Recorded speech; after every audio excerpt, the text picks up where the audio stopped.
Bonjour et bienvenue sur la première chaîne de podcast dédiée à l'inbound marketing en France.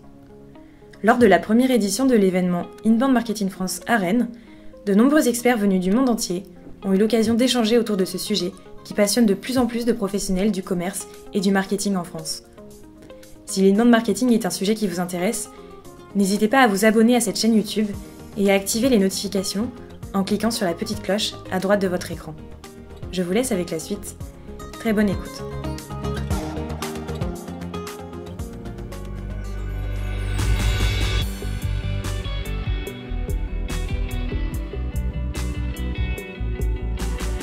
Alors bonjour à tous et merci d'être là. Je vois que le sujet intéresse, on aurait pu peut-être pousser un peu les murs. Alors pour ceux que je ne connais pas, je m'appelle Olivier Bonin, je suis le fondateur et le dirigeant de l'agence Goodbye Media, qui est une agence de conseil en stratégie média et digitale et qui fait partie de MV Group, avec des sociétés que vous connaissez peut-être comme Mediaveil, Avanti, Winband, MyChefcom.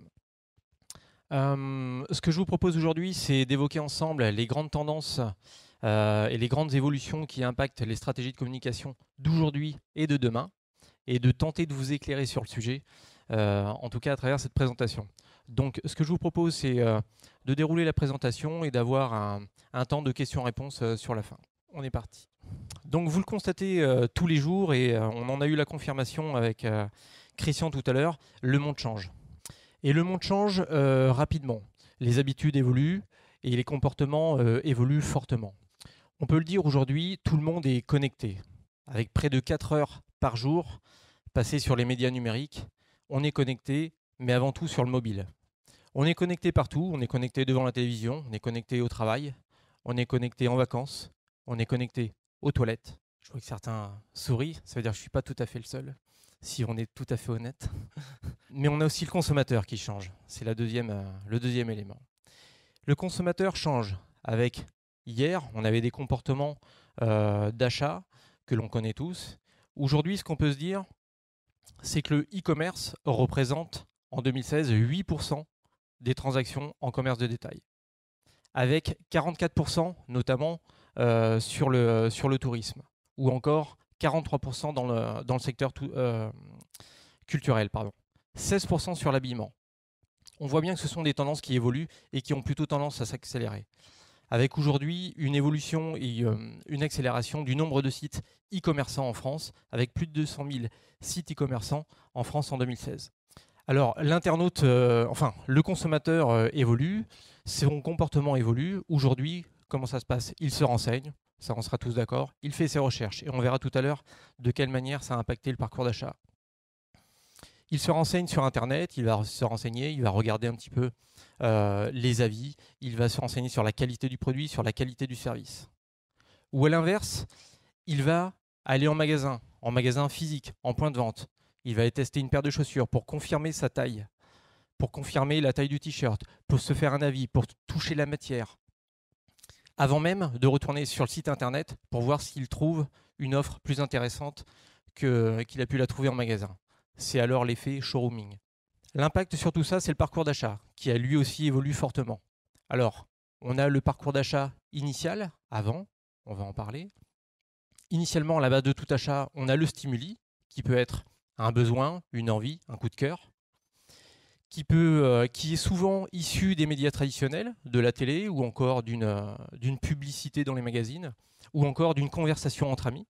Et ce stimuli intervient sur la première phase du parcours d'achat. Ensuite, on va avoir le premier moment de vérité. Le premier moment de vérité, c'est le fameux moment crucial où le consommateur se décide sur son acte d'achat et sur le choix du produit. Sa durée est relativement courte. On l'estime aujourd'hui entre 3 à 7 secondes. Et ça nous laisse une fenêtre de tir qui est relativement courte pour être bon à ce moment-là. Sur Internet, c'est le moment où, si votre site n'a pas été conçu, pensé et optimisé en termes d'ergonomie, c'est le moment où l'internaute, en l'espace de 2 clics, va aller sur le site du concurrent. En magasin physique, c'est le moment où, quand vous êtes dans le point de vente, le vendeur ne vous regarde pas, n'a pas capté votre attention, ou encore pire, est au téléphone avec un fournisseur. Et là, vous allez faire le choix de passer à côté, d'aller en face. Et enfin, le second moment de vérité, qui est lui, l'expérience client. Le consommateur a acheté, il se fait un avis sur le produit. Déception, satisfaction, l'expérience client. Ça, c'était avant. Aujourd'hui, le parcours client s'est un peu complexifié, avec deux révolutions, deux nouvelles étapes qui ont vraiment impacté ce parcours. Notamment le Z-Mode, le zéro moment de vérité. Ce que je vous disais tout à l'heure, l'internaute se renseigne. C'est la phase où on va aller sur Internet, on va vraiment aller regarder le produit, on va comparer les avis, on va aller sur les comparateurs, on va regarder et échanger sur les chats, les forums, avec un consommateur qui arrive souvent avec un degré d'expertise et de connaissance du produit qui est équivalent à celui du vendeur.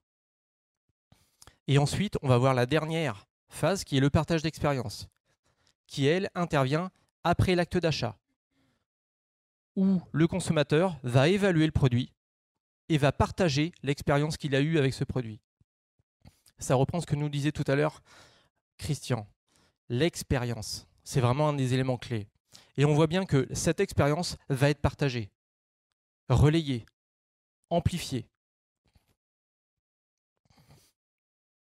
Donc nous, notre métier, agence média, c'est d'agir ici, avec vous. Vous aider à agir sur ces deux premières étapes. Sur la stimulation du besoin, au travers des médias notamment, sur la recherche de renseignements, la recherche active, pour vous aider à amener vos clients et vos prospects à l'acte d'achat, qui peut être un point de vente, le site internet, et vous aider à les engager et à surveiller ces clients, et notamment surveiller ce qu'ils vont dire de vous ou de vos produits. Donc pour ça, on sera vigilant à vous accompagner et à être présent sur l'ensemble du parcours d'achat, du parcours client, au travers des différentes étapes qu'on peut voir ici. La brique verte qui va être, elle, l'équivalent de l'acte d'achat, le site internet ou encore le point de vente physique. La brique orange, la brique rose, pardon, qui sera, elle, la brique de renseignement, de recherche de renseignement ou de recherche active, ou encore la brique orange qui sera, elle, la phase de stimulation, à travers la diffusion de messages sur les médias notamment. Et pour finir, la brique bleue qui sera, elle, plutôt le partage d'expérience. On se rend bien compte ici qu'il ne suffit plus de communiquer massivement le message au plus grand nombre, mais qu'il est essentiel de tenir compte des données sociodémographiques, des données comportementales, des données déclaratives du consommateur et du prospect. Et ces données, on se rend bien compte qu'elles sont au cœur de notre écosystème en termes de communicants aujourd'hui et de notre stratégie. Et c'est elles qui vont définir à la fois le message, on doit les intégrer et les prendre en considération dans la création du message. Je sais qu'il y a des créatifs dans la salle et je pense que ça va leur parler. On va les prendre en considération dans le moment auquel on doit s'adresser au consommateur, au prospect. On ne va pas s'adresser à lui n'importe quel moment. C'est le bon moment qu'il faut avoir en tête. Et ensuite, bien travailler sur les bons canaux de diffusion. Pour reprendre ce qui a été dit ce matin, on est bien dans une stratégie de personnalisation au maximum. Et tout ça ne fait que commencer. On en est convaincu, on voit que ça va vite, mais ça va encore s'accélérer. Les sources d'information sont très très nombreuses. On le vit tous les jours, on le partage. On parle aujourd'hui d'infobésité. Dans tout ça, le nerf de la guerre. On va retrouver un schéma où si on cumule l'ensemble des activités multitâches qu'on réalise sur une journée type, je fais du vélo en écoutant de la musique, je regarde la télé en étant sur mon téléphone ou d'autres actions de ce type, on arrive à un niveau d'activité multitâche de 31h30 par jour par individu. Si à cela, j'enlève le temps de sommeil, de travail, pour me nourrir, pour étudier, on arrive à un temps de 11 heures de temps de cerveau disponible pour les activités tech et médias. Quand on a ça en tête, on comprend vite que l'enjeu pour nous tous, en tant que communicants, en tant que marketeurs, sera de capter l'attention.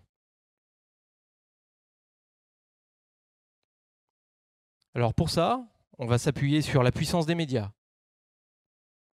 On a des médias qu'on va retrouver comme la télévision, comme le digital, comme l'affichage, la radio, qui ont encore toute leur légitimité et qui fonctionnent encore très bien. Mais aujourd'hui, je voulais plutôt faire un focus sur le média télé, avec un média qui est encore largement plébiscité, à la fois par les annonceurs et les consommateurs. Aujourd'hui, la télé a une durée d'écoute moyenne quotidienne par individu de 3h49. Vous allez me dire, c'est beaucoup. C'est vrai que c'est beaucoup. Mais si vous faites le calcul vous-même, individuellement, que vous retracez votre journée, vous verrez que les minutes défilent assez vite et que la télé, elle est souvent allumée. Et si on regarde cette même dimension sur une population qu'on appelle senior, plus de 50 ans, on sera à 5h04. Ce qui là est énorme, du coup.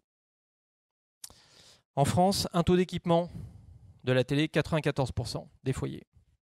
88% des Français déclarent regarder la télévision tous les jours. La télé est omniprésente dans notre quotidien. Et un niveau d'investissement des annonceurs qui est encore significatif. Quand on s'est dit ça, on doit aussi se dire que la télé, elle ne se consomme plus comme avant. Certains le constatent peut-être au travers de leurs enfants, de leurs petits-enfants, peu importe, ou au travers de leur propre consommation d'ailleurs. Mais il y a des changements profonds dans la consommation du média télé. On parle aujourd'hui de fragmentation des audiences, avec une multiplication des chaînes. On parle également du développement du sponsoring des programmes, ce qui amène plus de concurrence sur les canaux publicitaires, télé notamment.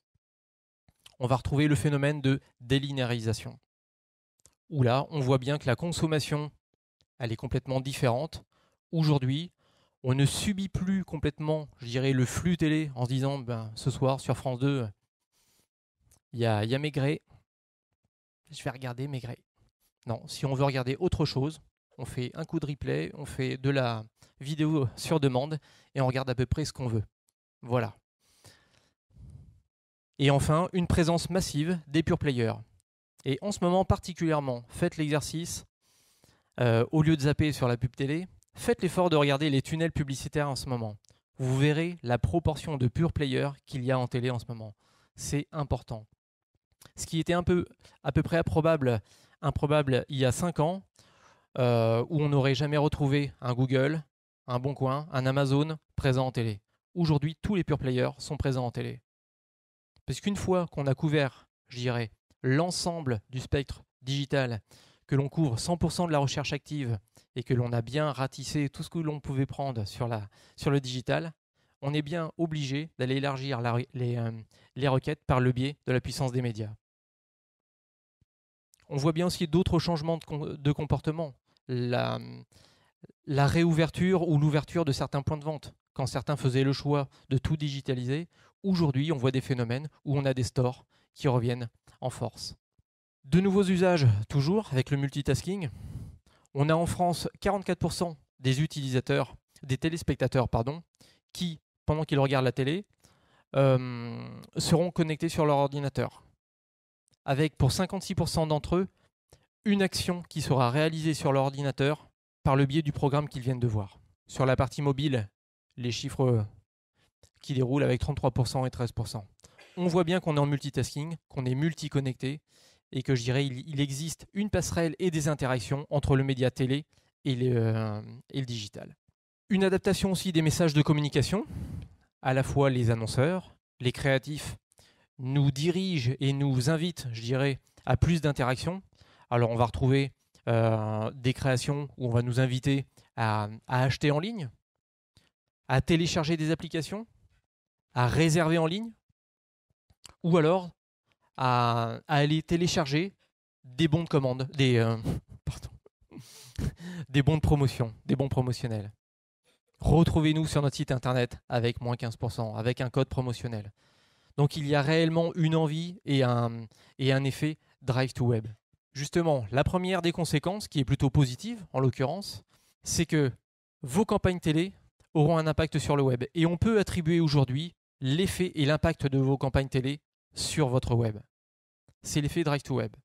On y viendra tout à l'heure.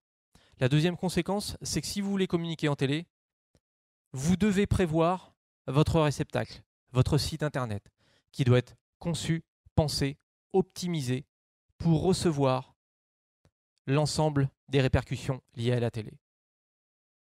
Et troisième point, si vous voulez optimiser vos budgets, vous devez mesurer, traquer l'impact de vos campagnes télé sur votre stratégie digitale. Alors comment on fait? Pour ça, on utilise des solutions. Des solutions existent. On va retrouver des solutions de type Admo, Realytics, Olimetrix, qui sont des acteurs connus, avec des solutions qui ont été testées et approuvées. On va retrouver des solutions de web analyse, avec notamment Google Analytics, que beaucoup d'entre vous connaîtront, pour une mesure des éléments et des impacts qui demandera une mesure un peu moins fine, en l'occurrence en termes de tracking. Et oui, aujourd'hui, on peut piloter sa campagne télé comme on pilote le digital. Alors, comment procéder? On va définir avec le client les KPI, qui peuvent être divers et variés, le nombre de visites, l'audience, le nombre de téléchargements d'un catalogue, les conversions directement, la vente. On peut définir tout type de KPI comme vous le faites aujourd'hui sur votre site. Ensuite, on va s'appuyer sur les objectifs qui seront les vôtres, qui peuvent être branding, qui peuvent être héroïstes. Et on va analyser l'ensemble des éléments, des dimensions, que peuvent être les jours, les spots, les créneaux horaires, la performance d'un spot A versus un spot B. On peut même faire de l'A/B testing aujourd'hui en télé. On est capable de vous dire si un spot A sur une chaîne à 20h01 a généré plus de trafic sur votre site qu'un spot B à 19h03 sur une autre chaîne. On peut aller jusque-là avec une mesure à la seconde près. Comment ça marche? 6 étapes fondamentales. La première, la détection. Je vous ferai un tout petit point sur la détection juste après. Mais globalement, un système de détection automatique de votre spot sur le PAF dès la première seconde de diffusion. La deuxième, l'historisation de navigation, qui est indispensable pour bien comprendre le schéma des comportements. Troisième, l'attribution, essentielle. Une visite, un lead, attribué à quel spot? Au spot A, au spot B, à 20h05, à 19h03, l'attribution. Enfin, l'analyse, qui elle va nous permettre et essentiellement de mesurer notamment le trafic incrémental. J'ai mon trafic naturel, historique. Quel est le trafic incrémental généré par ma campagne télé? La mesure, à travers les KPI qu'on a pu définir ensemble. Est-ce que je suis bien dans les clous? Est-ce que la performance de la campagne répond bien aux objectifs qu'on aurait définis au démarrage? Et enfin, si oui, validation du dispositif. Sinon, optimisation en flux continu dans tous les cas du dispositif pour confirmer la performance et le pilotage de cette campagne. Alors justement, la reconnaissance automatique, comment ça se passe? Un spot publicitaire de 20-30 secondes, globalement, va être découpé en images fortes en séquence vidéo sur laquelle on va attribuer et encoder de manière binaire les séquences de manière à permettre une reconnaissance automatique du spot dès sa diffusion à la première seconde. C'est quelque chose qui fonctionne très bien aujourd'hui. On parle de fingerprinting ou de tatouage numérique. Pour revenir sur la mesure, donc l'algorithme sera vraiment la clé de la mesure. Aujourd'hui, au travers des algorithmes qui peuvent exister sur ces solutions, on arrive à mesurer la baseline de votre site internet, qui va correspondre au trafic naturel de votre site internet. Et au travers d'analyses dynamiques et du machine learning, qui est la capacité d'auto-apprentissage de l'algorithme, on arrive à définir le trafic incrémental de votre site lié à la campagne télé, de manière très précise et de manière dynamique. À titre d'information, on sait aujourd'hui que l'impact d'un spot publicitaire en télé l'impact direct sur votre site internet a une durée globalement de 5 à 10 minutes. L'impact réel sur votre site internet va être fort de 5 à 10 minutes. C'est pour ça que toutes les fenêtres d'analyse sont ouvertes sur ces créneaux-là. On sait aussi, en prenant l'exemple du tourisme par exemple, qu'un spot publicitaire aura un impact sur votre site internet avec une génération de trafic de plus de 60%. Ce qui est valable sur le tourisme ne l'est pas forcément sur l'ensemble des secteurs, mais globalement, une hausse naturelle est observée. Autre point que je voulais partager avec vous, on peut prendre ici l'exemple d'une campagne qui a été réalisée où on peut observer la chose suivante. En vert, sur l'histogramme en vert, le nombre de visites générées par une campagne publicitaire télé. Chaîne par chaîne. La courbe en bleu, elle, nous met en avant le nombre de GRP, le taux de pression publicitaire estimé au démarrage sur les chaînes publicitaires. Et on voit ici que la chaîne C8 génère plus de trafic que TMC, alors même que le taux de pression publicitaire était divisé par 3 au départ, estimé était inférieur. Ce qui pour nous est un enseignement très riche en tant que média planeur, parce que ça veut simplement nous dire qu'au départ, quand on estime et qu'on fait les arbitrages sur notre média planning, souvent les arbitrages sont faits au travers de coûts moyens GRP, mais là ça veut dire qu'au fur et à mesure de la campagne, on est en auto-apprentissage et on peut à la fois monitorer et optimiser la campagne en flux continu. En tirer des apprentissages pour la vague en cours, si elle est assez conséquente, pour les vagues d'après, sur les dispositifs je dirais, qui sont étalés dans le temps. Alors, de manière synthétique, on voit bien que le métier d'agence, et notamment sur le média télé, a largement évolué. On n'est plus sur un plan où on pousse un spot et au mois de janvier, au début janvier, et on regarde 3 semaines après ce que ça a fait. Là, on est vraiment sur du média planning qui est plutôt chirurgical, qui est associé à un dispositif digital, je dirais, qui est vraiment tactique et fin, où on va analyser la data en flux continu, en tirer des enseignements, de manière à optimiser le média planning télé.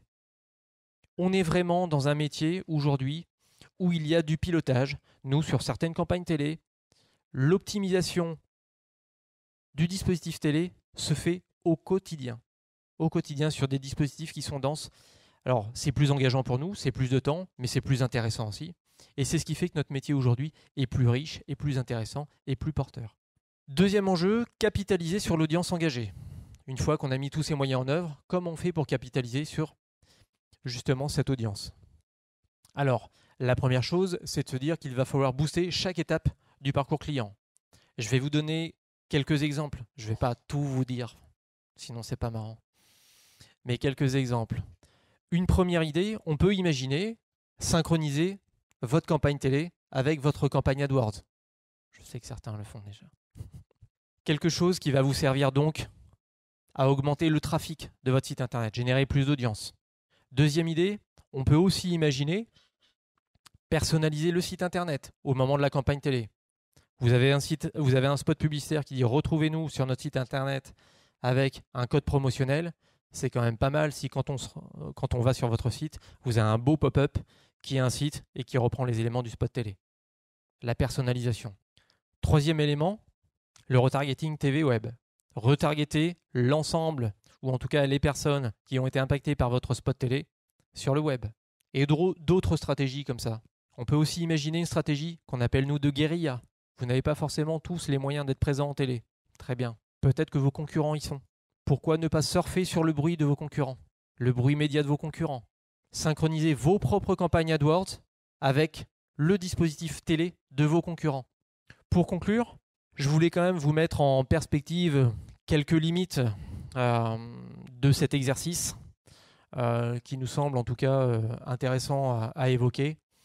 La première, c'est notamment des campagnes de grande envergure, de grande ampleur qui seraient déjà déployées sur le web pour certains annonceurs. C'est vrai qu'avec des dispositifs qui sont, je dirais, très denses et très forts, la mesure et l'attribution de la performance télé peut être un petit peu plus difficile à apprécier pour les grands dispositifs. La deuxième, la saisonnalité. Vous comprendrez facilement que l'effet solde, par exemple, peut avoir un impact dans la mesure notamment de la baseline, du trafic naturel. Comment reconnaître votre trafic naturel? Un effet solde viendrait perturber, je dirais, cette analyse-là et cette prise en compte de data. Ensuite, la durée limitée de l'exercice. On a vu tout à l'heure que la durée de l'impact d'un spot en incrémental direct, la durée de l'impact direct est sur une fenêtre de tir de 5 à 10 minutes. On sait aussi que l'impact indirect, ce qu'on appelle la résonance média du spot, va elle durer 7 jours, pas plus. Donc une limite dans le temps malgré tout. Ensuite, une limite sur les marques qui auraient une très forte notoriété déjà et qui seraient en déploiement d'un dispositif purement branding. Ou dans ce cas, l'attribution, avec un call to action qui serait assez limité sur du pur branding, l'attribution sera un peu plus limitée, avec en plus une notoriété forte déjà existante. Un conseil, bien vous entourer, bien choisir votre solution, on est là pour ça, n'hésitez pas. Et enfin, vous dire tout simplement que ces solutions, notamment de tracking et de mesure d'impact, notamment sur la télé, ont un coût relativement faible au regard des enjeux d'optimisation du dispositif et des investissements initiaux liés à la télé. Ce sont des solutions qui, je dirais, qui en valent la peine, dont on tire des enseignements qui sont assez forts et qui, au final, permettent d'économiser, qui s'autofinancent largement au regard des enjeux qu'il y a derrière. Voilà ce que je pouvais vous dire, en espérant que ça vous a intéressé. Et n'hésitez pas à poser des questions si vous le souhaitez. Alors, c'est ce que je disais tout à l'heure. Ça peut se faire dans un cas de figure, c'est sur les vagues qui sont plutôt de grande ampleur. D'accord ? Donc, qui nous laissent suffisamment de temps pour interagir sur la vague qui est en cours. Sinon, dans tous les cas, ce qui est intéressant dans ce schéma-là, c'est de tirer l'enseignement de la première vague, notamment, pour aller piloter et optimiser la deuxième.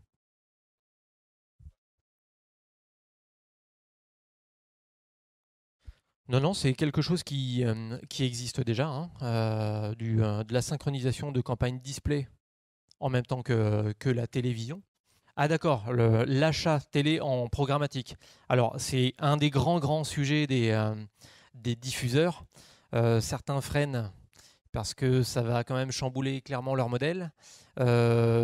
Techniquement c'est possible. Après il y a aussi aujourd'hui un élément qui freine le déploiement, c'est l'aspect juridique de la chose. Mais mécaniquement, je pense qu'on y viendra. Nous, on l'attend avec impatience. Et en tout cas, je pense que techniquement, tout est prêt. Il faut juste appuyer sur le bouton, mais c'est pas chez nous que ça se passe. Alors, en termes de réponse, je ne vais pas répondre levier par levier parce qu'un plan média doit s'apprécier dans son ensemble. Donc, je dirais que le levier télé contribuerait globalement au plan de communication globale, mais en effet, la télé peut s'inscrire dans une stratégie B2B. On le fait, c'est des choses qui comptent. Je vais prendre un exemple qui est assez classique, mais notamment quand on a un souhait de se faire référencer massivement dans une chaîne de magasins, les interlocuteurs visés vont plutôt être les responsables, les acheteurs, les responsables de rayon ou encore les décideurs. Et le fait d'être présent en télé a une certaine caution vis-à-vis de ce public-là, donne de la caution en termes de puissance, de la caution en termes de marque, donne une certaine dimension et rassure. Et souvent aide à se faire référencer. Et d'ailleurs, un des points, c'est que le plan média est souvent envoyé aux acheteurs de manière à leur dire bah, « Vous voyez, nous, on est présent en télé. Donc, référencez-nous. » Voilà, de manière très schématique, mais en tout cas, la télé peut s'inscrire dans une stratégie B2B largement. Et aujourd'hui, on a suffisamment on a un éventail qui est suffisamment large en termes de chaînes pour aller faire du chirurgical et aller toucher les bonnes personnes qui nous intéressent. Eh bien, je vous remercie de votre présence et je suis à votre disposition si vous le souhaitez.